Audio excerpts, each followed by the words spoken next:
These are some of the things that you make? Yeah. Like many businesses, this 3D manufacturing company is waiting to see what the fallout from Donald Trump's tariffs will be on Singapore. A lot of companies are holding back due to the uncertainty. So they go through a clinician and then they get a custom-made 3D printed helmet.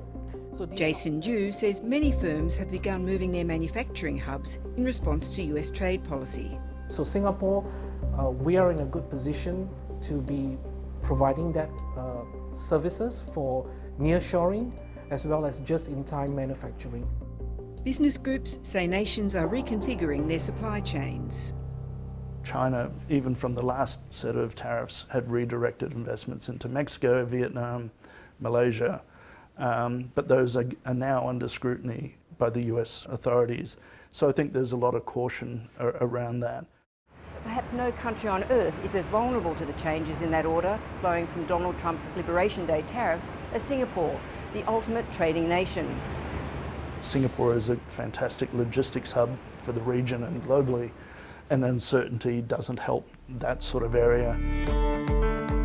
Like Australia, Singapore faces a base tariff of 10%, but it's bracing for more. We are very concerned. Now we are discussing with our American counterparts on the sectoral tariffs, pharmaceuticals and semiconductors. The discussions are still underway, and hopefully we might get a good landing in that area. But regardless, we do expect an impact on our economy.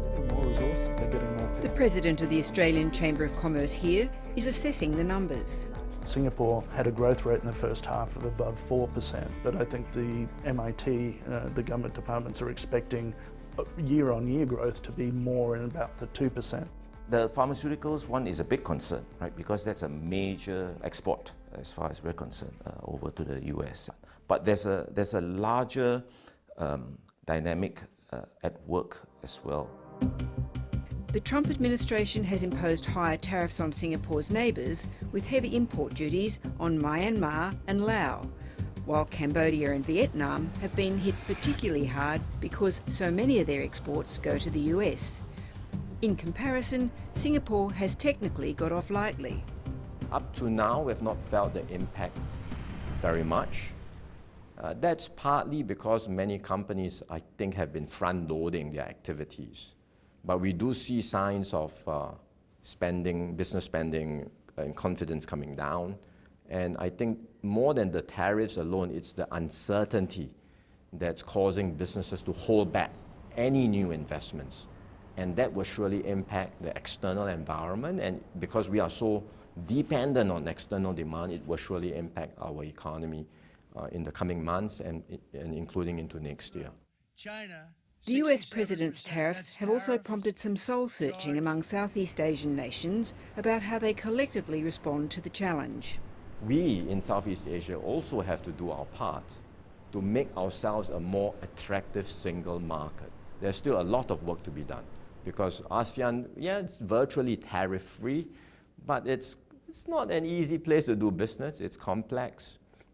There are non-tariff barriers for investments, and we have to work even harder to bring all these down. Meaning regional integration, closer economic ties, linking up infrastructure, and even connecting payment systems. I hope that, given that, it's really a wake-up call for the regional countries to say, look, as much as we want and should continue engaging with the United States, not only do we not want to put all our eggs in that basket, we want to maybe reduce the number of eggs in that basket and spread it around. Then there's the economic uncertainty associated with another aspect of US policy, a potential conflict over Taiwan and any economic shocks that follow. Don't even need to think about kinetic conflict. Even if a very sharp downturn in relations, if economic blockade or whatever it is, that will already have quite significant impact on the region, simply because of how interconnected we are with East Asia in general and with Taiwan. I mean, everyone knows the semiconductor story. If something happens there, it's very difficult for us to insulate ourselves. Part of that risk will lie in the US and China demanding the region take a side. We certainly don't want to. We would rather not. We don't want to be in that position.